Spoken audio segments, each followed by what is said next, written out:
is an honor to be here at my last, and perhaps the last, White House Correspondents' Day.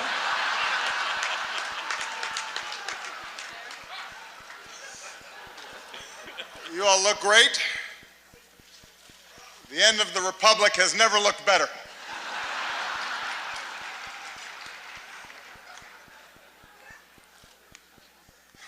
I do apologize. I know I was a little late tonight. I was running on CPT.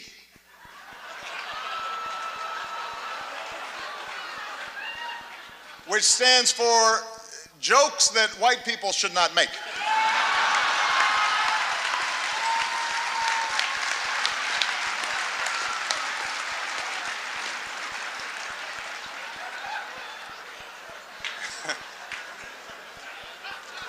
It's a tip for you, Jeff. Anyway, here we are. My 8th and final appearance at this unique event. And I am excited. If this material works well, I'm going to use it at Goldman Sachs next year.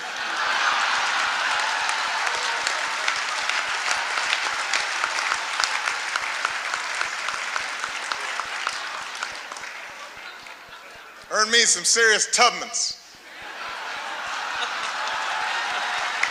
That's right. That's right.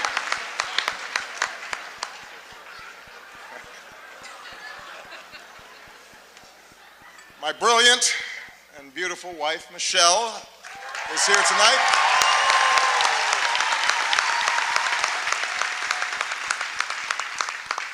She looks so happy to be here. That's called practice. It's like learning to do 3-minute planks. She makes it look easy now, but next year at this time, someone else will be standing here in this very spot, and it's anyone's guess who she will be. But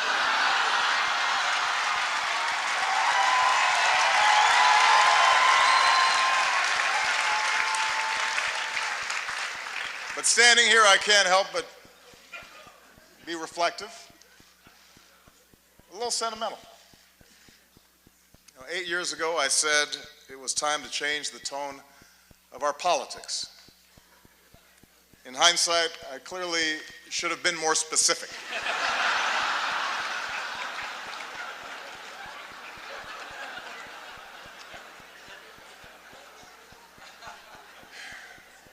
Eight years ago, I was a young man, full of idealism and vigor. And look at me now. I am gray, grizzled, just counting down the days till my death panel.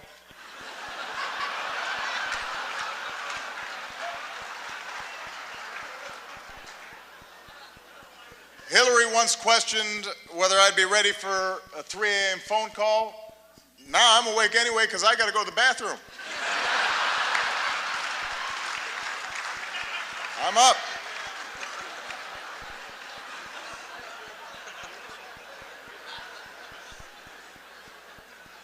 In fact, somebody recently said to me, Mr. President, you are so yesterday. Justin Trudeau has completely replaced you. He's so handsome, he's so charming. He's the future. And I said, Justin, just give it a rest.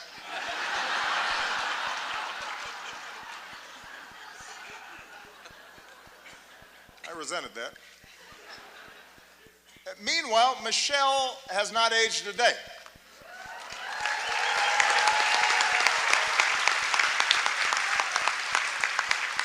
The only way you can date her in photos is by looking at me. Take a look. Here we are in 2008.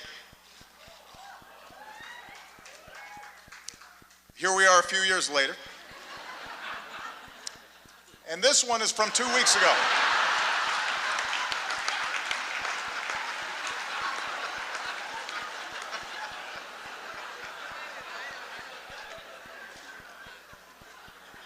So time passes.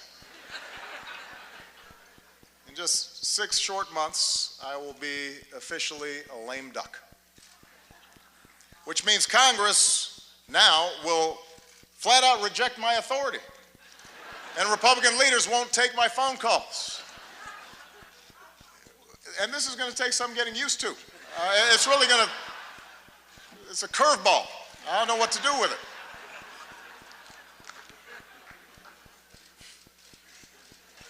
Of course, in fact, 4 months now, congressional Republicans have been saying there are things I cannot do in my final year. Unfortunately, this dinner was not one of them.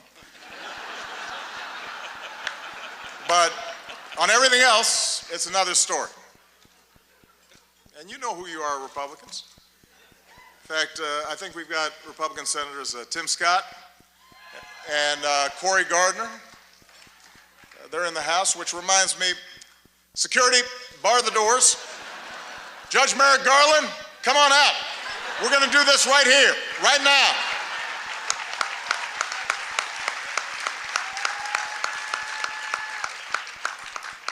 It's like the Red Wedding.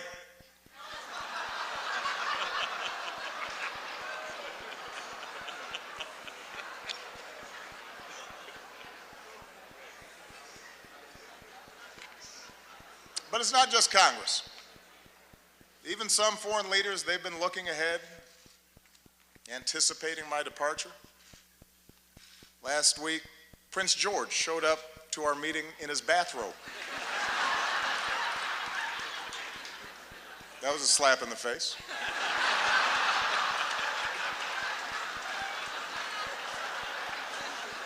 A clear breach of protocol. Although while in England, I did have lunch with Her Majesty the Queen, took in a performance of Shakespeare, hit the links with David Cameron. Just in case anybody is still debating whether I'm black enough, I think that settles the debate.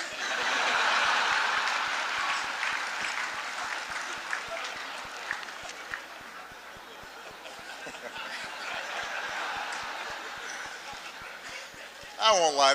Look, this is a tough transition. It's hard. Key staff are now starting to leave the White House. Even reporters have left me. Savannah Guthrie, she's left the White House press corps to host the Today Show. Norah O'Donnell left the briefing room to host CBS This Morning. Jake Tapper left journalism to join CNN.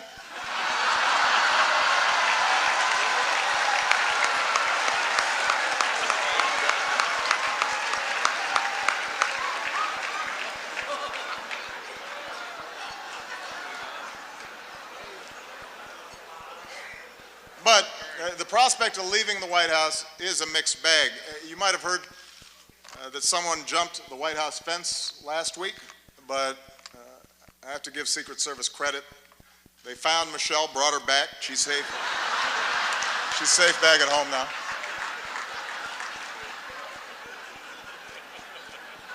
It's only 9 more months, baby. Settle down.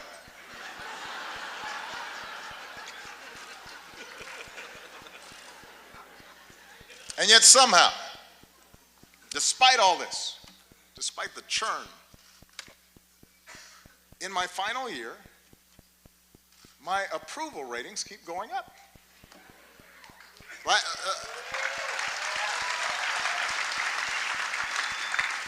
The last time I was this high, I was trying to decide on my major.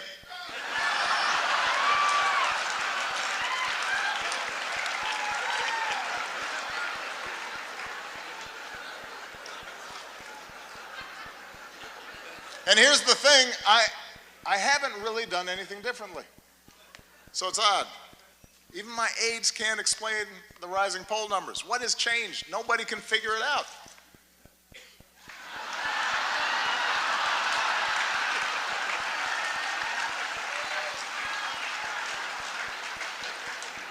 Puzzling. Anyway, in this last year, I do have more appreciation for those who've been with me on this amazing ride. Like one of our finest public servants, Joe Biden. God bless him. Love that guy. I love Joe Biden. I really do. And I want to thank him for his friendship, for his counsel, for always giving it to me straight, for not shooting anybody in the face. Thank you, Joe.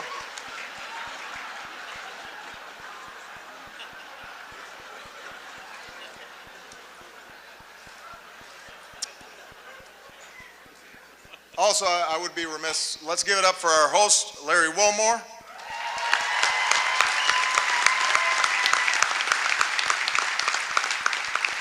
Also known as one of the two black guys who's not Jon Stewart. You're the South African guy, right? I love Larry. And his parents are here, who are from Evanston, which is a great town.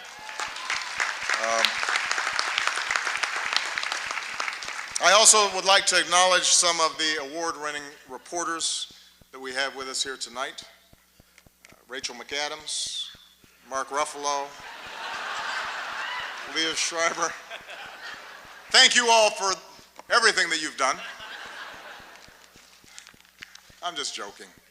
As you know, Spotlight is a film, a movie, about investigative journalists with the resources and the autonomy to chase down the truth and hold the powerful accountable. Best fantasy film since Star Wars. Look, that was maybe a cheap shot. I understand the news business is tough these days. It keeps changing all the time. Every year at this dinner, somebody makes a joke about BuzzFeed, for example, changing the media landscape. And every year the Washington Post laughs a little bit less hard.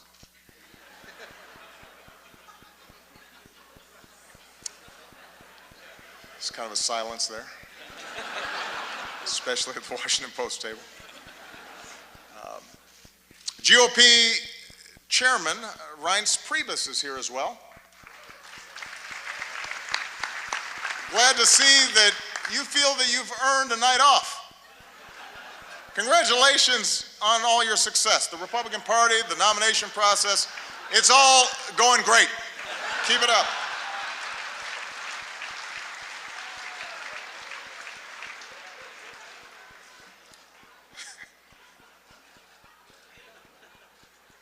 Kendall Jenner is also here, and we had a chance to meet her backstage. She seems like a very nice young woman. I'm not exactly sure what she does, but I am told that my Twitter mentions are about to go through the roof.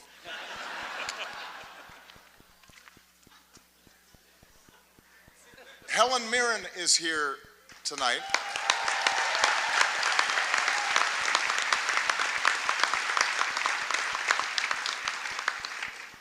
I don't even have a joke here. I just think Helen Mirren is awesome.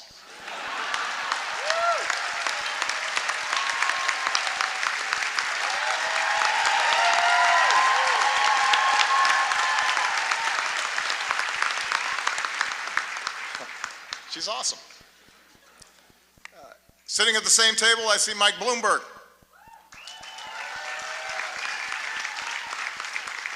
Mike, a combative, controversial New York billionaire, is leading the GOP primary, and it is not you.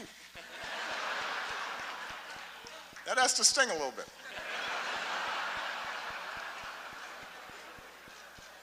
Although it's not an entirely fair comparison between you and the Donald. After all, Mike was a big city mayor. He knows policy in depth, and he's actually worth the amount of money that he says he is.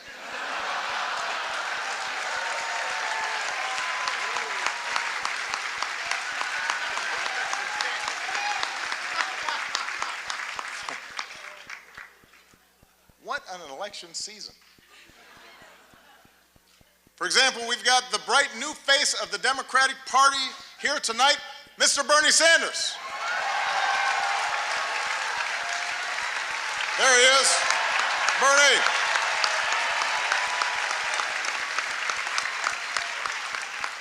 Bernie, you look like $1 million. Or to put it in terms you'll understand, you look like 37,000 donations of $27 each.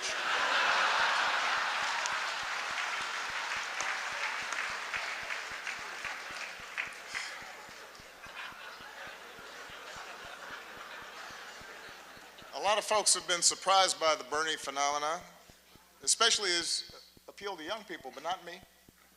I get it. Just recently, a young person came up to me and said she was sick of politicians standing in the way of her dreams. As if we were actually going to let Malia go to Burning Man this year. Was not going to happen. Bernie might have let her go, not us.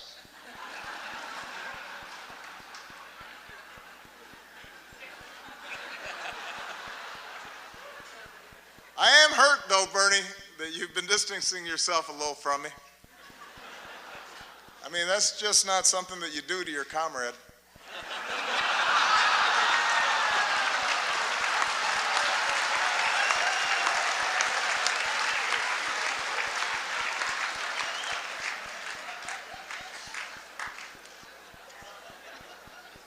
Bernie's slogan has helped his campaign catch fire among young people. Feel the burn.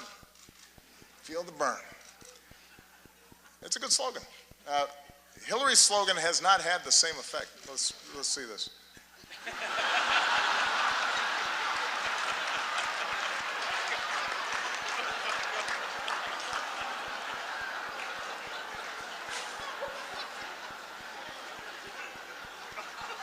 Look, I've said how much I admire Hillary's toughness, her smarts, her policy chops, her experience. You've got to admit it, though. Hillary trying to appeal to young voters is a little bit like your relative who just signed up for Facebook. Yeah. Dear America, did you get my poke? Is it appearing on your wall? I'm not sure I'm using this right. Love, Aunt Hillary.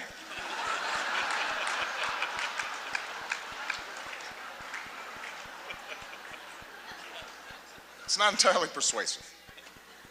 Meanwhile, on the Republican side, things are a little more, how shall we say this, a little more loose. Just look at the confusion over the invitations to tonight's dinner. Guests were asked to check whether they wanted steak or fish, but instead, a whole bunch of you wrote in Paul Ryan.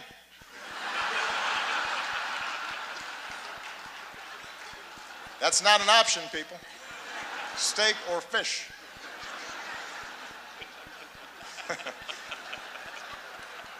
You may not like steak or fish, but that's your choice.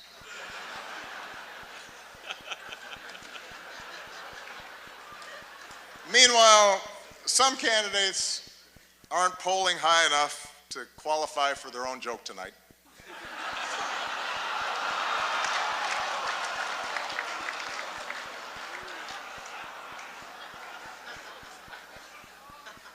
The rules were well established ahead of time.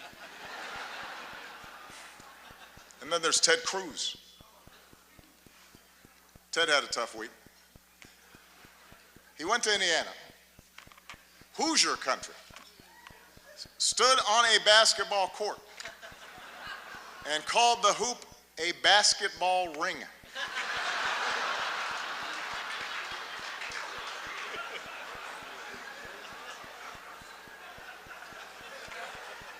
What else is in his lexicon? Baseball sticks, football hats. But sure, I'm the foreign one. That's fine.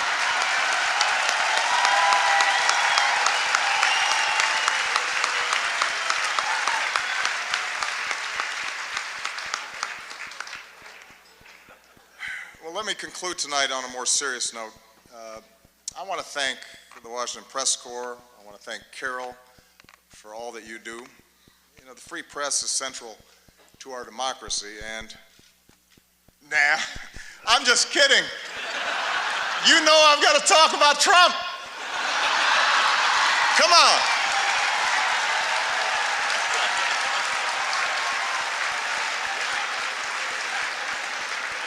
weren't just going to stop there.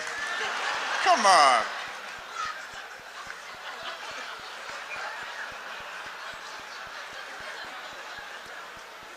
Although I am a little hurt that he's not here tonight. We had so much fun the last time. And it is surprising. You got a room full of reporters, celebrities, cameras, and he says no. Is this dinner too tacky for the Donald? What could he possibly be doing instead? Is he at home eating a Trump steak?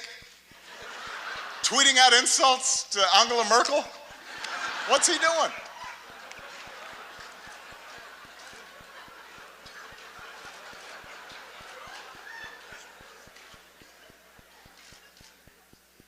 The Republican establishment is incredulous that he's their most likely nominee. Incredulous, shocking. They say Donald lacks the foreign policy experience to be president. But in fairness, he has spent years meeting with leaders from around the world.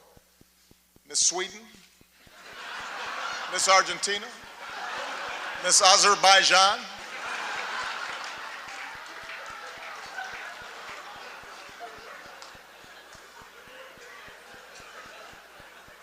And there's one area where Donald's experience could be invaluable, and that's closing Guantanamo. Because Trump knows a thing or two about running waterfront properties into the ground.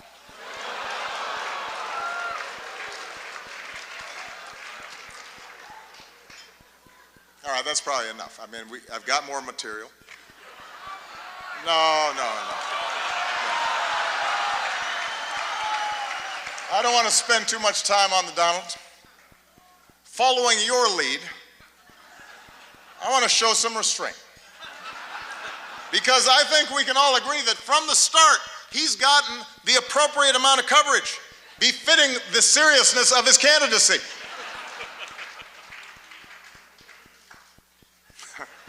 I hope you all are proud of yourselves. The guy wanted to give his hotel business a boost, and now we're praying that Cleveland makes it through July.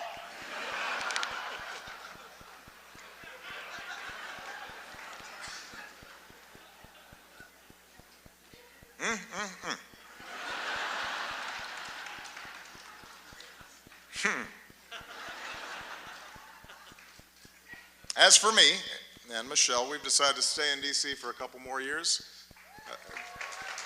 Thank you. I am still waiting for all of you to respond to my invitation to connect to LinkedIn. But I know you have jobs to do, which is what really brings us here tonight.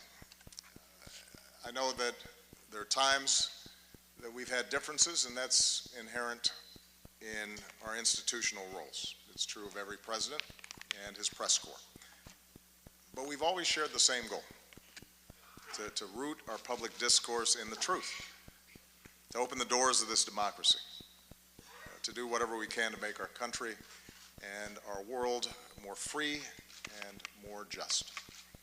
And I've always appreciated the role that you have all played as equal partners in reaching these goals. Our free press is why we once again recognize the real journalists who uncover the horrifying scandal and brought some measure of justice for thousands of victims throughout the world. They are here with us tonight. Sasha Pfeiffer, Mike Resendez, Walter Robinson, Matt Carroll, and Bed Brandley Jr. Please give them a big round of applause.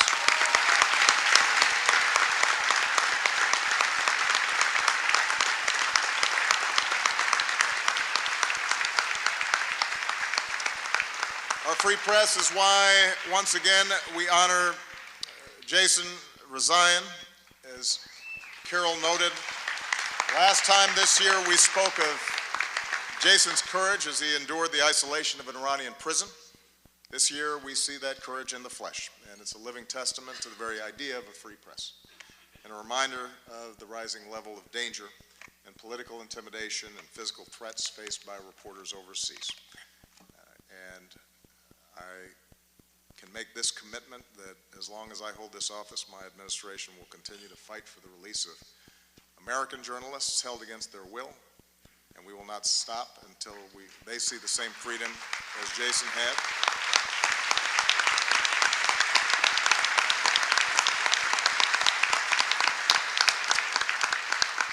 home and abroad, journalists, like all of you, engage in the dogged pursuit of informing citizens and holding leaders accountable and making our government of the people possible. And it's an enormous responsibility. And I realize it's an enormous challenge at a time when the economics of the business sometimes incentivize speed over depth, and when controversy and conflict are what most immediately attract readers and viewers. The good news is there's so many of you that are pushing against those trends. And as a citizen of this great democracy, I am grateful for that. For this is also a time around the world when some of the fundamental ideals of liberal democracies are under attack, and when notions of objectivity and of a free press and of facts and of evidence are trying to be undermined, or in some cases ignored entirely. And in such a climate, it's not enough just to give people a megaphone. And that's why your power and your responsibility to dig and to question and to counter distortions and untruths is more important than ever. Taking a stand on behalf of what is true does not require you shedding your objectivity. In fact, it is the essence of good journalism. It affirms the idea that the only way we can build consensus, the only way that we can move forward as a country, the only way we can help the world mend itself is by agreeing on a baseline of facts when it comes to the challenges that confront us all. So this night is a testament to all of you who've devoted your lives to that idea, who push to shine a light on the truth every single day. So I want to close my final White House Correspondents' Dinner by just saying thank you. I'm very proud of what you've done. It has been an honor and a privilege to work side by side with you to strengthen our democracy. And with that, I just have two more words to say. Obama out. In this big dump of data coming out of Panama, that tax avoidance is a big global problem. It's not unique to other countries because, frankly, there are folks here in America who are taking advantage of the same stuff.